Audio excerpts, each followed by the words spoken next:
बिल्कुल सत्य लीला कथा सुनाऊंगी जिसे सुनकर आप सभी की आंखें बाल गोपाल की प्रेम में रो देंगी। दोस्तों, लड्डू गोपाल जब भी किसी भक्त के घर आते हैं तो भक्त उनसे कोई न कोई रिश्ता अवश्य जोड़ लेते हैं और उसी रिश्ते से लड्डू गोपाल की सेवा करते हैं। पर क्या आपको पता है दोस्तों, हमारे लड्डू गोपाल भी भक्त के उस रिश्ते को जरूर निभाते हैं। आप चाहे लड्डू गोपाल की सेवा एक पुत्र के रूप में करे, एक भाई के रूप में करे, एक सखा के रूप में करे या फिर ठाकुर जी के रूप में, हमारे लड्डू गोपाल हर एक रिश्ते को बखूबी निभाते हैं। परिवार की मुखिया की तरह सभी का मार्गदर्शन करते हैं, परिवार के सदस्य की तरह सबसे प्रेम करते हैं। पर क्या आपको पता है, जितना प्रेम आप अपने लड्डू गोपाल से करते हैं उससे कई ज्यादा प्रेम आपके लड्डू गोपाल आपसे करते हैं। आज की यह लीला कथा सुनने के बाद आपका हृदय भावुकता से भर जाएगा। बाल गोपाल के लिए आपके मन में श्रद्धा भक्ति कई गुना बढ़ जाएगी। आप अपने छोटे से बाल गोपाल से और भी प्रेम करने लगेंगे। दोस्तों, आप सोच भी नहीं सकते लड्डू गोपाल अपने भक्तों के साथ कैसी कैसी लीलाएं करते हैं। आप सभी से निवेदन है दोस्तों, आज की इस लीला कथा को आंखें बंद करके पूरे श्रद्धा भाव से अंत तक जरूर सुनिएगा। आशा करती हूँ आज की यह अद्भुत लीला कथा आप सभी को बहुत अच्छी लगेगी और आपके हृदय को स्पर्श करेगी। दोस्तों, आज की यह लीला कथा हमारे साथ शेयर की है पाकुड़ में रहने वाली गीता रावत जी ने। गीता जी हमसे कहती हैं कि मैं एक धार्मिक परिवार की लड़की हूँ। मेरे परिवार में सभी भगवान पर बहुत विश्वास करते हैं, पूजा पाठ करते हैं। मेरे मायके में लड्डू गोपाल विराजित है। लड्डू गोपाल के साथ साथ युगल जोड़ी भी है, जिनकी सेवा मेरे मायके में बड़े ही प्यार से होती है। हमारे दिन की शुरुआत ठाकुर जी के दर्शन और प्रसादी से ही होती है। गीता जी कहती हैं कि हमेशा मेरे मन में डर बना रहता था कि अगर मेरी शादी ऐसे परिवार में हुई जहां मुझे लड्डू गोपाल की सेवा करने की इजाजत ना मिले तो मैं क्या करूंगी, क्योंकि मैं नॉनवेज भी नहीं खाती थी। मेरे मन में हमेशा यही डर रहता था कि अगर मेरे ससुराल वाले मेरे हस्बैंड नॉनवेज खाएं, मांसाहारी भोजन करें, फिर मैं उनके घर में अपना गुजारा कैसे करूंगी। पर मैं अपने लड्डू गोपाल से हमेशा बस यही प्रार्थना करती थी कि हे मेरे लड्डू गोपाल, मुझ पर बस इतनी कृपा करना कि आपकी भक्ति मुझसे कभी न छूटे, मैं आपकी सेवा कर सकूं। पर वो कहते हैं ना, अगर सच्चे दिल से पूर्ण विश्वास के साथ आप लड्डू गोपाल से कुछ भी मांगते हैं तो हमारे बाल गोपाल उसे अवश्य पूरा करते हैं। मेरे साथ भी बिल्कुल ऐसा ही चमत्कार हुआ। मेरी शादी जनवरी 2020 में हुई है। मेरे ससुराल वाले भी बिल्कुल मेरे मायके वालों की तरह ही है। मेरे ससुराल में भी पूजा पाठ होता है। मेरे सासू माँ भी देवी की उपासक है, वो माता रानी की सेवा करती है। शादी के बाद मैं अपने ससुराल गई, तब मैंने सोचा कि मैं अपने साथ एक लड्डू गोपाल के श्री विग्रह को लेकर जाऊं, पर मेरी मम्मी ने उस समय मुझे मना कर दिया। मेरी मम्मी ने कहा कि अभी तुम्हारी नई नई शादी हुई है, कुछ दिन वहाँ पर जाकर रहो, वहाँ का माहौल देखो, अगर सब कुछ अच्छा रहा फिर तुम अपने ससुराल में लड्डू गोपाल की सेवा की बात करना। और मैंने भी बिल्कुल वैसा ही किया। मेरे ससुराल में सभी बहुत अच्छे थे, मुझसे बहुत प्यार करते थे। मेरे हस्बैंड भी मेरी हर एक छोटी छोटी जरूरत का ध्यान रखते थे। मैं बहुत खुश थी कि मुझे इतना अच्छा प्यार करने वाला ससुराल मिला है और मैं यह भी चाह रही थी कि जल्द से जल्द अपने ससुराल में मैं लड्डू गोपाल को लाने की बात करूं। इसी बीच मेरे हस्बैंड ने मुझसे कहा कि शादी के बाद हम कहीं घूमने नहीं गए हैं, चलो हम कहीं अच्छी जगह घूम कर आते हैं। तभी मेरे मन में सबसे पहले जो स्थान आया वो था वृंदावन। जी हाँ, वृंदावन, जो मैं बचपन से ही जाना चाहती थी, पर कभी वो संयोग ही नहीं बन पाया कि मैं वृंदावन जाकर बिहारी जी के दर्शन करूं। गीता जी कहती हैं कि आप लोग यकीन नहीं करोगे, मेरी बात मेरे हस्बैंड ने तुरंत मान ली। मैं तो बहुत डर रही थी, क्योंकि आजकल के लड़कों की सोच मेरी जैसी हो यह जरूरी तो नहीं है ना। मेरे हस्बैंड कुल्लू मनाली या कहीं और घूमने जाने की बात कर सकते थे, पर जैसे ही मैंने वृंदावन कहा वो बहुत खुश हो गए। वो मुझसे कहने लगे, गीता, मेरा भी बहुत मन था वृंदावन जाकर बिहारी जी के दर्शन करने का, पर कभी वो संयोग ही नहीं बन पाया। चलो अच्छी बात है, शादी के बाद हम दोनों साथ साथ वृंदावन ही जाएंगे। गीता जी कहती है कि आज मैं खुद को परम सौभाग्यशाली समझ रही थी कि लड्डू गोपाल की कृपा से मुझे ऐसे हस्बैंड मिले हैं। पर तभी अचानक से मेरे मन में एक बात आई। मैंने सोचा कि जब मैं वृंदावन जा रही हूँ तो क्यों ना वहाँ से ही लड्डू गोपाल का एक प्यारा सा विग्रह लेकर आऊँ। पर इसके लिए तो मुझे सबसे पहले मेरे ससुराल में बात करनी पड़ती। उसके बाद मैंने अपनी सासू माँ से बात की और मेरी सासू माँ झट से मान गई। यह बिल्कुल एक चमत्कार की तरह ही था। मैं बहुत खुश थी। खुशी खुशी मैं अपने हस्बैंड के साथ वृंदावन धाम गई। वृंदावन जाकर अच्छे से ठाकुर जी के दर्शन हुए। उसके बाद मैं एक छोटे से प्यारे से लड्डू गोपाल को अपने साथ अपने ससुराल लेकर आई। लड्डू गोपाल को पाकर मेरे ससुराल में भी सभी बहुत खुश थे। सभी खुशी खुशी बाल गोपाल की सेवा करते थे। बाल गोपाल की हर एक छोटी छोटी जरूरत का मेरे ससुराल में ध्यान रखा जाता। गीता जी कहती है कि मैं लड्डू गोपाल को संतान के रूप में अपने घर लेकर आई थी। मैं और मेरे हस्बैंड दोनों संतान के रूप में ही लड्डू गोपाल की सेवा करते थे। गीता जी कहती है कि मुझे ऐसा लग रहा था कि दुनिया की सारी खुशियाँ मुझे मिल गई है। इतना अच्छा परिवार, इतने अच्छे हस्बैंड और साथ ही साथ लड्डू गोपाल भी मेरे जीवन में आ गए थे। अब मुझे और कुछ भी नहीं चाहिए। गीता जी कहती है कि मेरे मायके में वैसे तो लड्डू गोपाल की सेवा मेरी मम्मी ही किया करती थी, पर जब मेरी मम्मी का पीरियड चल रहा होता था तब मेरी चाची या मेरी दादी लड्डू गोपाल की सेवा किया करती थी। यह मैंने बचपन से ही देखा था।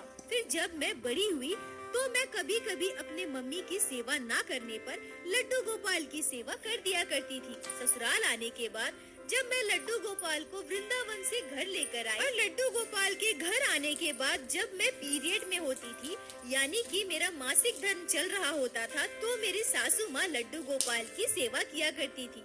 अभी लड्डू गोपाल को हमारे घर आए हुए 2 महीने बीते थे और इस बीच मुझे 2 बार पीरियड आया था। मैं भी पीरियड के दौरान लड्डू गोपाल की सेवा नहीं करती थी। उस समय मेरी सासू माँ ही लड्डू गोपाल की सेवा किया करती थी। गीता जी कहती है कि शायद यह बिल्कुल ठीक ही कहा गया है। भगवान साक्षात आकर हमारे सामने प्रकट होकर कोई बात नहीं कहते। अगर हमारे ठाकुर जी को हम तक कोई न कोई संदेश पहुँचाना हो तो ठाकुर जी किसी न किसी स्वरूप में हम तक जरूर पहुँचते हैं या फिर किसी न किसी लीला के जरिए अपनी बात हम तक जरूर पहुँचाते हैं। मेरे साथ भी ठीक वैसा ही हुआ था। गीता जी कहती है कि सुबह सुबह हमारे घर में एक महिला दूध देने आया करती थी। सुबह सुबह का समय था। क्योंकि मेरी पीरियड चल रही थी, मैं लड्डू गोपाल की सेवा नहीं कर सकती थी, इसलिए मेरी सासू माँ लड्डू गोपाल की सेवा कर रही थी। उस समय वो दूध वाली आंटी हमारे घर आई। वो स्वभाव की बहुत अच्छी थी। प्रत्येक दिन जब वो हमारे घर दूध देने आया करती थी तो हमारे लड्डू गोपाल के दर्शन अवश्य करती थी। उनके घर भी एक छोटे से बाल गोपाल विराजित थे। उनके मन में भी लड्डू गोपाल के लिए अपार श्रद्धा और भक्ति थी। वो मुझसे कहती है कि बहू, आज तुम अपने लड्डू गोपाल की सेवा नहीं कर रही हो क्या? लग रहा है आज तुम्हारी सासू माँ बाल गोपाल का श्रृंगार कर रही है। मैंने उनसे कहा कि हाँ आंटी जी, वो क्या है ना, अभी मेरा पीरियड चल रहा है, मैं बाल गोपाल को स्पर्श नहीं कर सकती, इसलिए मेरी सासू माँ उनकी सेवा कर रही है। तभी वो दूध वाली आंटी मुझसे जो कहती है उसे सुनकर मैं आश्चर्य हो गई। वो मुझसे कहती है कि अरे तुम्हें पता है मेरे घर में भी छोटे से बाल गोपाल है, पर मैं तो पीरियड में भी उनकी सेवा करती हूँ। गीता जी कहती है कि उनकी बात सुनकर मैं बिल्कुल चौंक गई, क्योंकि मैं वर्षों से अपने मायके में भी पीरियड के दौरान कभी किसी को लड्डू गोपाल की सेवा करते नहीं देखा था और अब मेरे ससुराल में भी ऐसा ही हो रहा है। मैंने तुरंत उनसे कहा कि आंटी, आपको पता नहीं है क्या, पीरियड के दौरान किसी भी भगवान के विग्रह को हम स्पर्श नहीं कर सकते, न ही हम भगवान की पूजा पाठ कर सकते हैं, फिर अब लड्डू गोपाल की सेवा कैसे कर सकती है? तभी वो आंटी जो कहती है वो मेरे हृदय को स्पर्श कर जाता है। आंटी मुस्कुराते हुए मुझसे कहती है, भगवान का विग्रह? नहीं नहीं, लड्डू गोपाल विग्रह नहीं है, वो तो मेरे पुत्र है। मैं बाल गोपाल को अपना पुत्र मानती हूँ। तुम्हें पता है बहू, इस संसार में मेरे और मेरे हस्बैंड का लड्डू गोपाल के अलावा और कोई नहीं है। मेरे कोई संतान नहीं है, मैं लड्डू गोपाल को ही अपना संतान मानती हूँ। फिर मैं मासिक धर्म के दौरान भला अपने बच्चे को भूखा कैसे रख सकती हूँ, जब मैं उन्हें अपना बच्चा मानती हूँ, अपना पुत्र मानती हूँ। फिर एक माँ अपने बच्चे को भूखा कैसे रख सकती है? गीता जी कहती है कि ये सारी बातें वो आंटी मुझे बता रही थी तो उनके चेहरे पर मुस्कान था, उनके भाव बड़े अद्भुत थे। मैंने उनकी आंखों में लड्डू गोपाल के लिए निश्चल श्रद्धा और भक्ति देखी। ऐसा लग रहा था मानो वो अपने लल्ला से कुछ भी नहीं चाहती, बस अपने लल्ला को पुत्र स्वरूप में चाहती है। इतना कहकर वो दूध वाली आंटी हमारे घर से चली गई। अब यह बात पूरी गहराई से मेरे मन में बैठ गई थी। मैं सोचने लगी कि मैं भी तो लड्डू गोपाल की सेवा अपने संतान के रूप में करती हूँ ना। फिर मैं अपने छोटे से बच्चे की जिम्मेदारी अपनी बूढ़ी सासू माँ को सौंपकर शांति से भला आराम कैसे कर सकती हूँ। मेरे छोटे से लड्डू गोपाल तो बाल स्वरूप में है, उन्हें अपनी माँ की जरूरत है ना। फिर मैं प्रत्येक महीने अपने मासिक धर्म के दौरान अपने बच्चे को खुद से दूर कैसे कर सकती हूँ? नहीं नहीं, ये बिल्कुल गलत है, मैं ऐसा नहीं कर सकती। वो आंटी बिल्कुल सही कह रही थी। अगर हमारे मन में भाव है तो हम कभी भी ऐसा नहीं सोच सकते। अगर हम सच्चे दिल से बाल गोपाल से रिश्ता बनाते हैं, फिर हमारे मन में ये सारे नियम कर्म तो आने ही नहीं चाहिए। गीता जी कहती है कि मैं आप सभी को बता दूं कि उन दिनों जब मैं लड्डू गोपाल की सेवा नहीं कर पाती थी तो मुझे बहुत बुरा लगता था। बार बार लड्डू गोपाल के लिए मेरा मन तड़पता था। मुझे ऐसा लगता था कि मेरे छोटे से बाल गोपाल कहीं भूखे तो नहीं है। उस समय ठंड का मौसम चल रहा था। मैं बार बार सोचती थी कि मेरे बाल गोपाल को ठंड तो नहीं लग रही, मेरे बाल गोपाल आराम से तो है ना।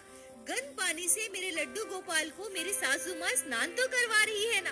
सारी बातें मुझे व्याकुल कर देती थी। मैं बार बार अपनी सासू माँ से लड्डू गोपाल के बारे में पूछा करती थी। कई बार तो इस वजह से मेरी सासू माँ मुझ पर गुस्सा भी हो जाती थी। पर अब मैंने यह निश्चय कर लिया था कि मैं भी पीरियड के दौरान लड्डू गोपाल की सेवा करूंगी। मैं किसी भी धर्म नियम को नहीं मानती। लड्डू गोपाल की मैं मैया हूँ और वो मेरे संतान है। फिर हम दोनों माँ बेटे के बीच कोई नियम धर्म कैसे आ सकता है? मैंने इस बारे में अपनी सासू माँ से बात की तो वो बिल्कुल नाराज हो गई। वो मुझसे कहने लगी कि बहू, ऐसा कभी हो सकता है क्या? ऐसा भला कैसे हो सकता है? हम लड्डू गोपाल की सेवा भले ही किसी भी स्वरूप में करें, पर वो है तो भगवान ही ना। भगवान को हम उन दिनों स्पर्श नहीं कर सकते हैं। पीरियड के दौरान हम कभी भी भगवान के विग्रह या चित्रपट को स्पर्श नहीं कर सकते हैं। ये सब बातें तुम अपने मन से निकाल लो। कौन क्या कह रहा है, कौन क्या कर रहा है, उसको सुनने की आवश्यकता नहीं है। जो हमेशा से चला आ रहा है, हमें उससे ही मानना पड़ेगा। गीता जी कहती है कि अपनी सासू माँ की बात सुनकर मैं बहुत उदास हो गई। मैं सोचने लगी कि अब मैं क्या करूं? लड्डू गोपाल के लिए मेरा मन तो बहुत व्याकुल हो रहा था। फिर मैंने सोचा कि क्यों न अपने मायके में इस बारे में बात करूं। पर मेरे मायके में भी बरसों से इसी नियम को मानते आ रहे थे। मेरी मम्मी, चाची, दादी सब ने मुझे मना कर दिया। उन्होंने भी मुझसे यही कहा कि नहीं, हम मासिक धर्म के दौरान लड्डू गोपाल को स्पर्श नहीं कर सकते थे। पर मेरा क्या, मैं अपने मन को कैसे समझाती? अब तो मेरे मन में यह बात बैठ गई थी कि मुझे मासिक धर्म के दौरान भी लड्डू गोपाल को भोग लगाना है, उनकी सेवा करनी है। मेरे छोटे से बाल गोपाल की जिम्मेदारी मैं ऐसे ही किसी को कैसे दे सकती हूँ? ऐसे ही लगभग 6 महीने बीत गए। जब मेरे मायके वाले, ससुराल वाले किसी ने भी मासिक धर्म के दौरान मुझे लड्डू गोपाल की सेवा की इजाजत नहीं दी, तो मैंने सोच लिया कि कोई बात नहीं, अब मैं भला क्या कर सकती हूँ। जैसा सभी कह रहे हैं, मुझे उनकी बात माननी ही पड़ेगी। शायद यह मेरा भ्रम होगा, शायद मैं ही कुछ ज्यादा सोच रही होंगी। शायद मेरे मन में ठाकुर जी के लिए बहुत प्रेम है, इसलिए मेरे मन में बार बार यह बातें आ रही है। गीता जी कहती है कि अब मैंने धीरे धीरे इस बात पर ध्यान देना छोड़ दिया। पर इसी बीच मेरे जीवन में एक ऐसी घटना घटी जिसने मेरे मन को बिल्कुल व्याकुल कर दिया। मैंने जो कभी सपने में भी नहीं सोचा था, वो घटना मेरे साथ घट गई। सबसे आश्चर्य करने वाली बात तो यह है, जिसे सुनकर आप सभी चौंक जाओगे, कि यह घटना बस मेरे साथ ही नहीं, मेरी सासू माँ के साथ भी घटी। आज भी जब मैं इस घटना के बारे में बात कर रही हूँ, इस घटना के बारे में सोचती हूँ, तो मेरे रोंगटे खड़े हो जाते हैं। लड्डू गोपाल ने हमारे साथ इतनी बड़ी लीला की है, इतना बड़ा चमत्कार किया है, यह सोचकर मेरा शरीर सिहर जाता है। गीता जी कहती है कि यह घटना तब घटी जब मैं अपने मासिक धर्म में थी। मेरी सासू माँ लड्डू गोपाल की सेवा कर रही थी। हमारे घर में कुछ मेहमान आ गए थे, जिस वजह से हमारे घर के कामकाज बहुत ज्यादा बढ़ गए थे। हमारे घर कुछ मेहमान आए हुए थे, जिस वजह से हमारे घर का काम बहुत ज्यादा बढ़ गया था। मेरी भी तबीयत कुछ ठीक नहीं लग रही थी। इस दौरान घर के काम से लेकर लड्डू गोपाल की सेवा और मेहमानों की खातिरदारी करना, सब कुछ का भार मेरी सासू माँ पर आ गया था। मैं मन ही मन सोचने लगी कि ये कौन सा नियम है। पीरियड के दौरान मैं अपने लड्डू गोपाल को स्पर्श नहीं कर सकती, उनकी सेवा नहीं कर सकती, और इसी वजह से मेरी सासू माँ पर इतनी सारी जिम्मेदारियाँ एक साथ आ गई है। हे मेरे लड्डू गोपाल, हे मेरे ठाकुर जी, ऐसा क्यों है? क्या मैं आपकी माँ नहीं हूँ? क्या आप मेरे संतान नहीं हो? फिर ऐसा भेदभाव क्यों? इतने सारे नियम क्यों? गीता जी कहती हैं कि रात का खाना खत्म करके हम सभी अपने अपने कमरे में सोने चले गए, पर मुझे नींद नहीं आ रही थी। बार बार मैं अपने लड्डू गोपाल से बस यही सवाल पूछ रही थी। मेरे मन में बस यही सारी बातें चल रही थी। ऐसे ही सोचते सोचते मेरी आँख लग गई। तभी सुबह के लगभग 4 बजे होंगे। मैं एक आश्चर्यजनक सपना देखती हूँ। मैं अपने सपने में देखती हूँ कि मेरी सासू माँ हमारे घर के मंदिर में बैठी हुई है। मेरी सासू माँ ने अपने हाथों से लड्डू गोपाल के लिए हलवा बनाया है और वो हलवे का भोग लड्डू गोपाल को लगा रही है। मैं मंदिर के बाहर बैठी बैठी सब कुछ देख रही हूँ। मन ही मन में उदास बैठी हूँ। बाहर बैठे बैठे मैं सोच रही थी कि मैं अपने लड्डू गोपाल को स्पर्श क्यों नहीं कर पा रही हूँ। मैं लल्ला को अपने हाथों से भोग क्यों नहीं लगा पा रही हूँ। ऐसा क्यों है? हर महीने के 5 दिन मैं अपने लल्ला से दूर क्यों हो जाती हूँ। तभी अचानक से एक चमत्कार होता है। हमारे घर के मंदिर में विराजित मेरे लड्डू गोपाल बोल पड़ते हैं। लड्डू गोपाल मंदिर के अंदर से मुझे पुकारते हैं। वो मुझसे कहते हैं, मैया, ओ मैया, तू बाहर क्यों बैठी है? मैया, आओ ना, यहाँ आओ, मेरे पास बैठो। मैं तो भूखा रह जाता हूँ, तू अपने हाथों से भोग लगाना मैया। गीता जी कहती है कि मैं अपने बाल गोपाल के मुख से यह बातें सुनकर सिहर जाती हूँ। सपने में भी मुझे यकीन नहीं हो रहा था कि मेरे लड्डू गोपाल मुझसे बात कर रहे हैं। तभी अगले ही पल मेरे कन्हैया फिर से मुझसे कहते हैं, मैया, ओ मैया, मेरे पास आ मैया, मुझे भोग लगा, मैं भूखा रह जाता हूँ। मैया, आना मैया। गीता जी कहती है कि तभी मैं साहस करके बाल गोपाल से कहती हूँ, मैं कैसे आऊँ गोपाल, मैं तुम्हें स्पर्श नहीं कर सकती। अभी तेरी मैया अशुद्ध अवस्था में है, मैं तुम्हें स्पर्श नहीं कर पाऊंगी गोपाल, तुम्हें भोग नहीं लगा पाऊंगी। गीता जी कहती है कि ये सारी बातें अपने बाल गोपाल को कहते हुए मेरी आंखों से अश्रुधारा बह रहे थे। मैं बहुत रो रही थी। मुझे ऐसा लग रहा था कि मेरा छोटा सा बच्चा मुझे पुकार रहा है और मैं चाहकर भी उसके पास नहीं जा पा रही हूँ।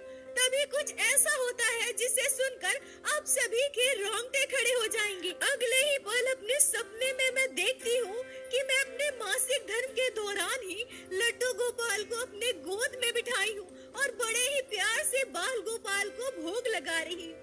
ऐसा लग रहा है मानो मेरे हाथों से भोजन ग्रहण करके मेरे बाल गोपाल बहुत खुश है, वो मुस्कुरा रहे हैं। सपने में ही मैं अपने बाल गोपाल से कहती हूँ, हे कान्हा, मुझे क्षमा कर दे, तू भूखा रह जाता है ना, अपनी माँ के बिना तो तू भोजन भी ग्रहण नहीं करता, तू मुझे पुकार रहा था कान्हा। मैं कैसी माँ हूँ कन्हैया जो इस जमाने के कहे अनुसार, इस जमाने के नियमों के अनुसार अपने कान्हा से दूर हो गई। अब तू परेशान मत हो लल्ला, अब से मैं तुम्हें प्रत्येक दिन अपने हाथों से भोग लगाऊंगी। तू तो मेरा संतान है ना, मेरा बच्चा है, मैं कभी तुझे भूखा नहीं रहने दूंगी। गीता जी कहती है कि मैं अपने बाल गोपाल से ये सारी बातें कह रही थी, पर मैं यह समझ नहीं पा रही थी कि ये मेरा सपना है या हकीकत में मेरे साथ हो रहा है। तभी अगले ही पल मेरे हस्बैंड मुझे जगा देते हैं, मुझे जोर से हिलाते हुए कहते हैं कि क्या हुआ गीता, तुम मन ही मन क्या बड़बड़ा रही हो। गीता जी कहती है कि मेरा शरीर जैसे जम चुका था, बर्फ सा ठंडा पड़ चुका था। मैं उठकर बैठ जाती हूँ, मेरे दोनों आँखों से अश्रुधारा बह रहे थे, मेरा शरीर सिहर रहा था, मेरे मुख से शब्द नहीं निकल रहे थे।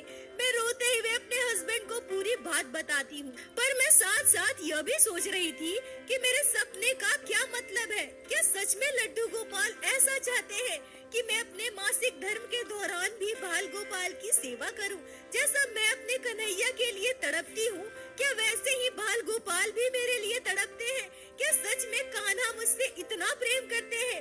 पर मुझे यह भी पता था कि मैं अपने सपने के बारे में मेरी सासू माँ को या बाकी लोगों को बताती भी हूँ तो कोई मेरा यकीन शायद नहीं करेगा, क्योंकि मैं पहले से ही ऐसा करना चाहती थी। कहीं सभी यह न सोच ले कि मैं मनगढ़ंत बातें बना रही हूँ। मासिक धर्म के दौरान लड्डू गोपाल की सेवा करना चाहती हूँ, शायद इसलिए अपने मन से यह सारी चीजें बनाकर बोल रही हूँ। मैं मन ही मन बहुत दुखी हो रही थी। मैं सोचने लगी कि हे मेरे कान्हा, आप सपने में आए, मुझसे ये सारी बातें कही, पर अब तुम ही बताओ कान्हा,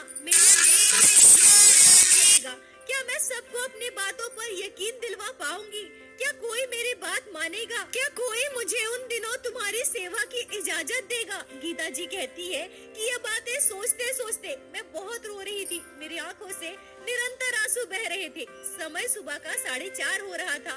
मैं उठकर हॉल में चली गई और सोफे पर बैठकर ये सारी बातें सोच रही थी। मेरी आंखों से अब भी आंसू निकल रहे थे। तभी मैं क्या देखती हूँ कि मेरी सासू माँ हड़बड़ाते हुए अपने कमरे से निकलती है। मुझे हॉल में बैठा देखकर सीधे मेरे पास आ जाती है। मेरे पास आकर मेरे हाथ पकड़कर रोने लगती है। मैं अपनी सासू माँ से कहती हूँ कि क्या हुआ मम्मी जी, आप रो क्यों रही हैं? आप ठीक तो है ना?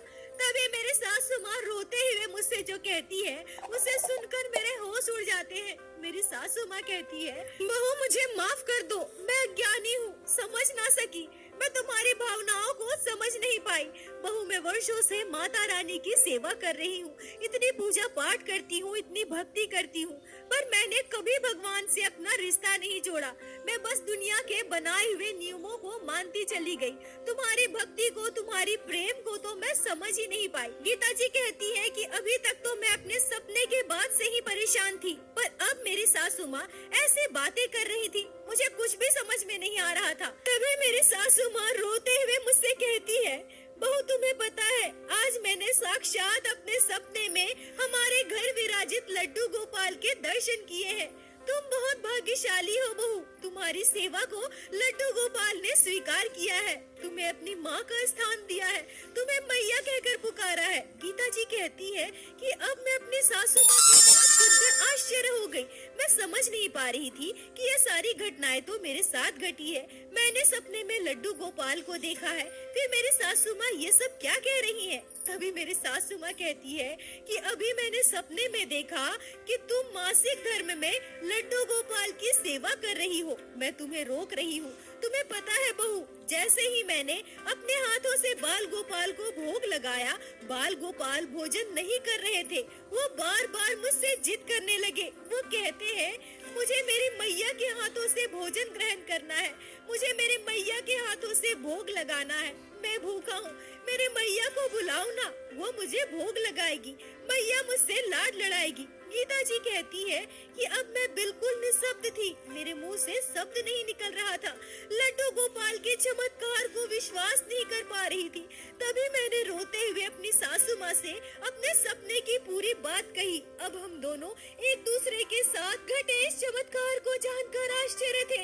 हमारे आंखों से आंसू बह रहे थे। मैं समझ गई थी कि मेरे मन में जो दुविधा चल रही थी, जो सारी बातें चल रही थी, कि शायद मेरे साथ घटी इस घटना पर कोई विश्वास ना करे, इसलिए लड्डू गोपाल ने इतनी बड़ी लीला की है, इतना बड़ा चमत्कार किया है। मेरे साथ साथ मेरी सासू माँ का भी मार्गदर्शन किया है। उनके सपने में आए ताकि मेरी सासू माँ पूर्ण रूप से विश्वास कर सके और वो मेरी बात को समझ सके। गीता जी कहती है कि इस घटना को लगभग 3.5 साल बीत गए हैं और अब मैं अपने मासिक धर्म के दौरान भी लड्डू गोपाल की सेवा करती हूँ, उन्हें अपने हाथों से भोग लगाती हूँ। मुझे नहीं पता कि ये सारी घटनाएं हमारे मन का भ्रम था या साक्षात बाल गोपाल का चमत्कार, पर हमारे साथ ये घटनाएं घटी है। हम दोनों सास बहू ने एक साथ इस घटना को महसूस किया है और मुझे पूर्ण विश्वास है कि एक साथ दोनों को भ्रम नहीं हो सकता। ये लड्डू गोपाल की ही लीला है। गीता जी कहती है कि शायद मेरी यह बात कुछ लोगों को अच्छी ना लगे, पर इस घटना के बाद मैं अपने मासिक धर्म के दौरान भी लड्डू गोपाल की सेवा करती हूँ।